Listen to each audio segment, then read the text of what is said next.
Перед началом видео, пожалуйста, подпишитесь на наш телеграм-канал и ВКонтакте, чтобы не потерять друг друга в случае блокировки Ютуба. Ссылки в описании под видео и в закрепленном комментарии. 532 год нашей эры. Константинополь, величайший город мира, охвачен пламенем. Но это не нападение варваров.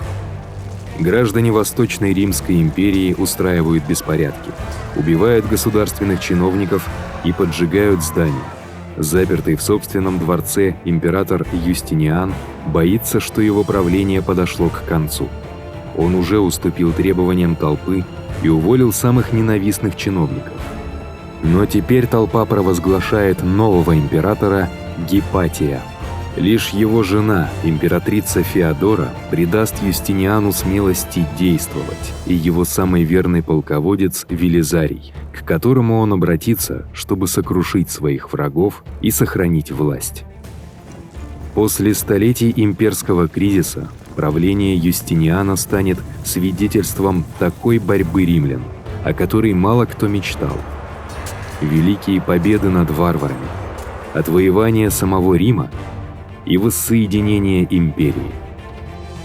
Велизарий – полководец, который возглавит этот натиск.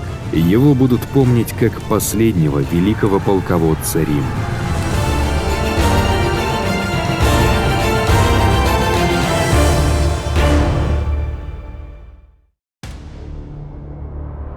Всем привет! Это канал «Эпичная история». Как вы знаете, YouTube отключил монетизацию в России. Это означает, что наши доходы сильно сократились.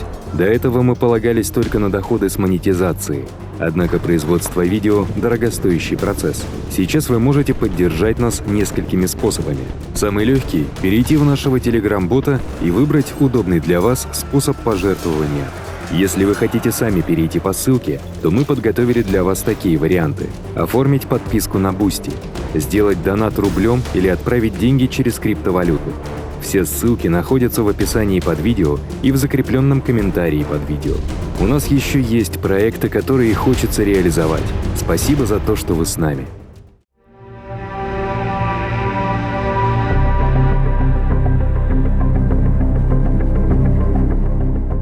«527 год нашей эры. Прошло более полувека с момента падения Западной Римской империи. Сам Рим, вечный город, теперь является частью королевства остготов в Италии. Но хотя Рим и пал, империя продолжает существовать. Восточная Римская империя остается силой, с которой необходимо считаться. По оценкам, 30 миллионов человек живут под контролем императора. Его власть простирается от разоренных Балкан до имперской житницы Египта, от Аравийской пустыни до гор Армении. Эта христианская империя остается непревзойденной в административном отношении, экономической и военной мощи. Но новый император Юстиниан сталкивается с серьезными проблемами. В 527 году он становится преемником Юстина, своего дяди и приемного отца, став первым сыном, сменившим своего отца на посту императора более чем за столетие. Юстиниан происходил из суровой крестьянской среды в Иллирике, сегодняшней Северной Македонии. Он высокообразован, непоседлив и целеустремлен, и ставит перед собой две амбициозные цели. Во-первых, восстановить гармонию в христианской церкви, положив конец расколу между халкидонскими или православными христианами и миофизитами, которые спорили о человеческой и божественной природе Христа. Во-вторых, реформировать и рационализировать римское право, санкционированный Богом институт, отличающий римский мир от варварского. Императорское величество должно быть украшено не только трофеями, но должно быть вооружено законами для того, чтобы государство могло быть управляемо и в военное время, и в мирное надлежащим образом, позже заявит он. Но, как и для любого римского императора, окончательная проверка его легитимности произойдет в войне. Пока что у Юстиниана хорошие отношения с вандалами в Северной Африке и остготами в Италии. Балканская граница требует постоянной бдительности. Преемники империи гуннов Аттилы никогда не затихают надолго. Но именно на востоке Юстиниан сталкивается с самой серьезной проблемой – Персидской империей сасанидов, соперничающей сверхдержавой Ближнего Востока. Эта граница была полем битвы на протяжении веков и стала свидетелем поражений римлян, в том числе пленения одного императора и убийства другого. Большую часть прошлого века общая угроза гуннов привела к настороженному сосуществованию, но оно не могло продолжаться вечно. В 525 году христианский царь Иберии на Кавказе обратился к римлянам за помощью, когда персидский шахиншах Кавад попытался навязать его стране зороастрийские ритуалы. Римляне присылают военную помощь, и конфликт обостряется. Обе стороны совершают приграничные набеги. Когда римляне начинают строить новый форт в Миндуосе, персы нападают, разбивают римские войска и уничтожают строительные сооружения. Один из римских генералов, которому удалось уцелеть в этом сражении, Флавий Велизарий. Очевидно, что его не винят в произошедшем, потому что на следующий год Юстиниан назначает его командующим всеми римскими войсками на Востоке, хотя ему едва исполнилось 30 лет. Велизарий и император – старые товарищи, выходцы из схожих сельских местностей на Балканах. Его жена Антонина – лучшая подруга императрицы Феодоры и, как и она, из низкого происхождения, дочь актрисы. Когда Римская и Персидская империи мобилизуются для войны, в следующем, 530 году, Велизарий пройдет первое серьезное испытание в качестве полководца. Войска, которыми командует Велизарий, значительно отличаются от знаменитых легионов, с которыми Рим завоевывал свою империю много веков назад. Суровые уроки, полученные в боях с гуннами и персами, помогли сформировать новую римскую армию. На протяжении веков кавалерия оставалась пренебрегаемой частью римской армии. Ее роль обычно перепоручалась иностранным вспомогательным войскам. Теперь тяжелая бронированная кавалерия, известная как хлебонарии и катафрактарии, вооруженная копьем и мечом, составляла элитные ударные части армии. Некоторые виды тяжелой кавалерии, как и легкая кавалерия курсоров, также носили луки. Римляне, подражая гуннам и персам, сами стали конными лучниками. Лучшими подразделениями являлись букелларии, от латинского букеллатон – поджаристый хлеб, названные так в честь их армейского рациона. Эти отобранные солдаты формировали личный полк генерала. Хорошее жалование, снаряжение и личная присяга делали их самыми надежными солдатами. Римские лучники теперь были вооружены более мощными композитными рефлекторными луками гуннов. И хотя пехота по-прежнему составляла около 2/3 римской армии, ее роль стала более оборонительной, обеспечивая надежные позиции для начала атак кавалерии. Стандартное пехотное подразделение называлось по латыни «нумерус», по-гречески «арифмос», приблизительно полк численностью от 1000 до 1500 человек. В нем были бронированные ветераны, которые образовывали фулькум или стену щитов, а позади находились метательные войска, готовые обрушить шквал стрел, копий и дротиков. Наконец, Рим набирает в свою армию варваров, которых раньше презирал, включая гуннов, готов и герулов. Тех, кто находится за пределами империи, нанимают в качестве наемников. Те, кто внутри, служат в качестве федератов, которыми командуют их собственные полководцы.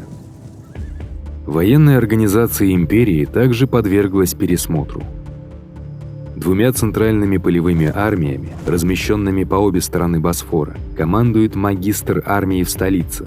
Они образуют стратегический резерв. Полевые армии, расположенные во Фракии, Иллирике, Армении и на Востоке, находятся под командованием других магистров армий и образуют региональные силы быстрого реагирования. Границы охраняют лимитании. Это самые низкооплачиваемые и наименее оснащенные войска, которые должны удерживать свои укрепленные форпосты до прибытия подкрепления. Лимитании организованы в местные отряды, каждым из которых командует дукс. Отсюда происходит наше слово «герцог». Но не раз приходило мне на ум, виновницей скольких и сколь больших благ бывает история для государств. Она передает потомкам память о деяниях их предков и борясь со временем, которое стремится скрыть под покровом забвения. Историк Прокопий – наш главный свидетель событий этого периода. Он родился около 500 года в городе Кесария в Палестине и получил первоклассное образование. В 527 году он был назначен ассессором или правовым советником Велизария. Он фактически стал секретарем полководца, а иногда и его помощником. Работая по заметкам и записывая по-гречески, он опубликует свой великий труд «История войн» в 551 году. Изложение Прокопия весьма благоприятно для Велизария, но не бывает счастья без беды. Скандальная тайная история, которая всплывет позже. 530 год нашей эры. Шахиншах Кавад посылает армию, чтобы захватить римскую пограничную крепость в Даре. Сегодня руины Дары лежат на турецко-сирийской границе. Их масштаб намекает на размеры римской крепости, которая когда-то стояла здесь. Велизарий предупрежден, что 40 тысяч персидских войск наступают на Дару. Он может выставить против них только 25 тысяч воинов. По непонятным причинам Велизарий решает расположиться за стенами города на юге. Его люди роют рвы, чтобы укрепить свои позиции, а оба крыла выдвинуты вперед. Пехота расположилась в центре, а кавалерия – на обоих флангах. Две группы из 600 гунских наемников расставлены между ними для поддержки. В тылу он размещает резерв – своих букеллариев. Когда огромная персидская армия прибыла в Дару, Велизарий уже был готов и ждал их. Первый день начался с противостояния. Два генерала обмениваются письмами. Велизарий призывает Пироза отступить, чтобы дать время для дальнейших переговоров. Пироз отвечает римлянину, чтобы тот готовил ванну. Он намерен быть в Даре к ночи. Персы предпринимают пробную атаку на левое крыло римлян. Возможно, проверяя их оборону, наступление удалось отбить ценой жизней 7 атакующих. Когда молодой персидский воин скачет между рядами и вызывает любого римлянина на поединок, его предложение принимает Андреас. У Андреаса нет военной подготовки, но он инструктор по борьбе и обладает огромной силой. Прежде чем перс успевает понять, что происходит, Андреас сбивает его с коня копьем, затем спускается с коня, чтобы добить его, как жертвенное животное, по словам Прокопия. Позже Андреас убивает второго персидского соперника под одобрительные возгласы римлян и ужас персов. На следующее утро Пирос получает 10 тысяч подкреплений, доведя свои силы до 50 тысяч. С шансами 2-1 в свою пользу он решает атаковать. Пирос выстроил свое войско из пехоты и пеших лучников в центре и персидской тяжелой кавалерии грозного Саварана на обоих флангах. Он также разделил армию на две части – передовую и резервную линии, чтобы можно было вводить в бой свежие войска. В качестве личного резерва он оставил отряд бессмертных, элитной персидской тяжелой кавалерии. Но сначала он выжидает. Он знает, что римляне обычно едят утром и становятся все более голодными, в то время как его собственные войска привыкли есть в конце дня. Наконец, в полдень он отдает приказ. Персидская армия продвигается на расстояние выстрела из лука, и обе армии выпускают бурю стрел. Персия славится мастерством своих лучников, но сегодня ветер благоприятствует римлянам. Когда у лучников заканчиваются стрелы, персидская кавалерия начинает наступление. Это тот момент, к которому готовился Велизарий. Саваран врезается в его левое крыло, оттесняя римскую конницу назад. Но персы не заметили 300 всадников-герулов, спрятавшихся за склоном слева от римлян и ожидавших этого момента. Они выбегают из укрытия и атакуют персидскую кавалерию с тыла. Затем 600 гуннов обрушиваются на их фланг. Под этим натиском персидская конница разворачивается и бежит, неся большие потери.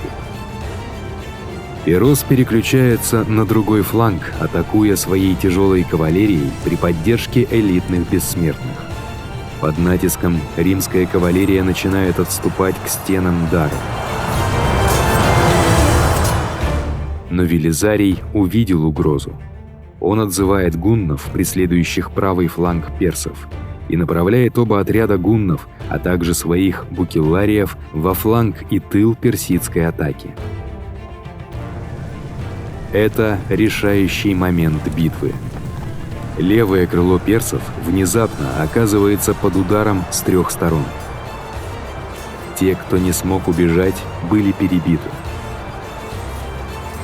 Суникас, один из гунских командиров, убивает персидского знаменосца, а затем самого генерала Баршама, который командовал левым крылом персов. Когда элитные части персидской армии обратились в бегство, пехота оказывала незначительное сопротивление. Большинство из них – крестьяне-новобранцы, которые не могли сравниться с римской кавалерией. Вскоре вся персидская армия была разгромлена.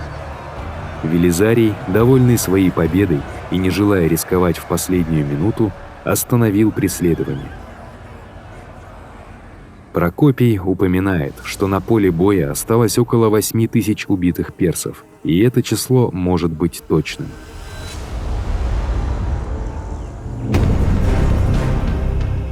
Ибо в этот день римлянам удалось победить персов в сражении, чего уже давно не случалось.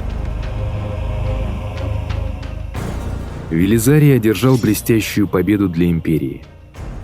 Позже, в том же году, Ситта, магистр армии Армении, одерживает еще одну победу над персами при Сатале.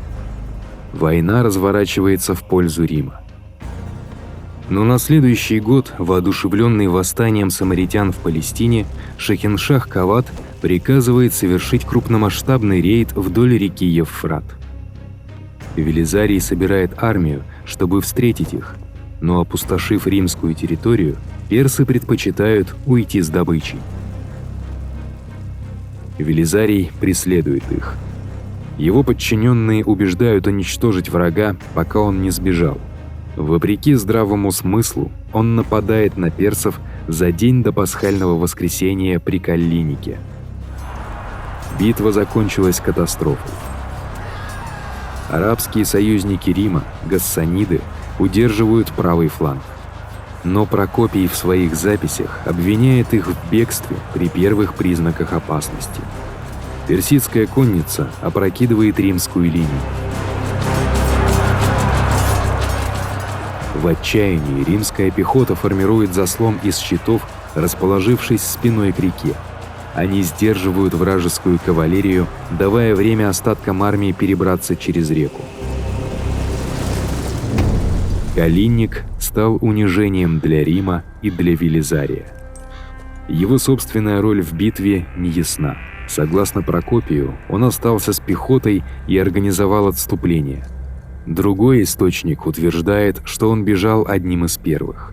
Очевидно, это была серьезная ошибка – поддаться давлению своих подчиненных и вступить в ненужную битву. Велизарий был отстранен от командования и отозван в Константинополь. Юстиниан вынужден заплатить дань и заключить компромиссный мир с Персией. Не с царем Кавадом, который умирает в том же году, а с его 20-летним сыном Хасровом. Хасров окажется величайшим из всех сасанидских царей, прозванным Ануширваном бессмертной душой, и станет опасным соперником для римлян.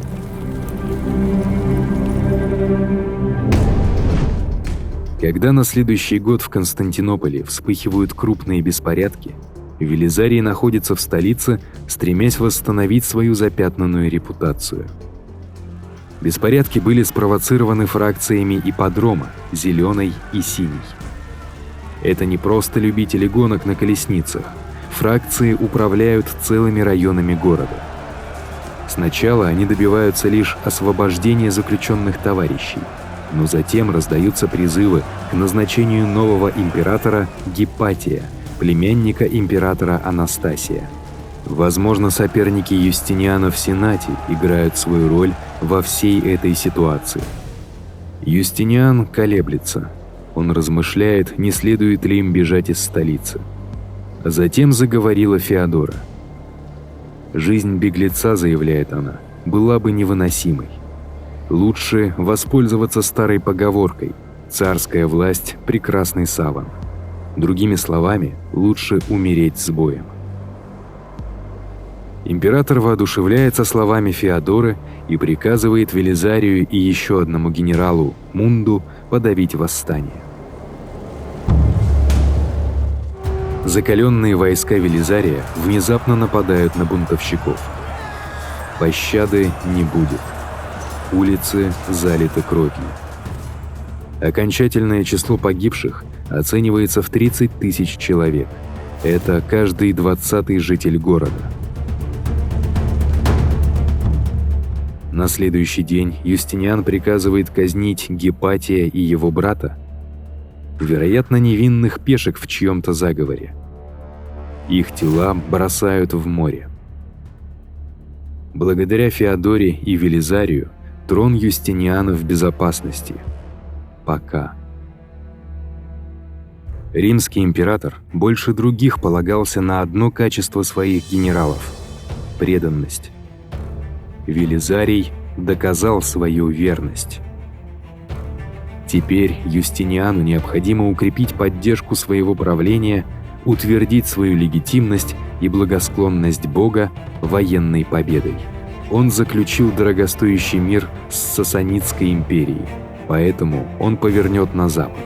Война за отвоевание у варваров потерянных провинций Рима станет служением Богу и самому Юстиниану. Такая миссия может быть поручена только одному человеку – Велизарию. Спасибо за просмотр. Если вам понравилось это видео, пожалуйста, подпишитесь на наш канал, поставьте лайк и обязательно поделитесь им со своими друзьями. У нас есть телеграм-канал и группа ВКонтакте, ссылки будут в описании. Подписывайтесь, там мы будем выкладывать интересные материалы по истории, а также сообщать о выходе новых роликов. А если вы оформите подписку на Boosty, то получите ранний доступ к новым видео, а также упоминания в конце видео. Отдельная благодарность Нияд М.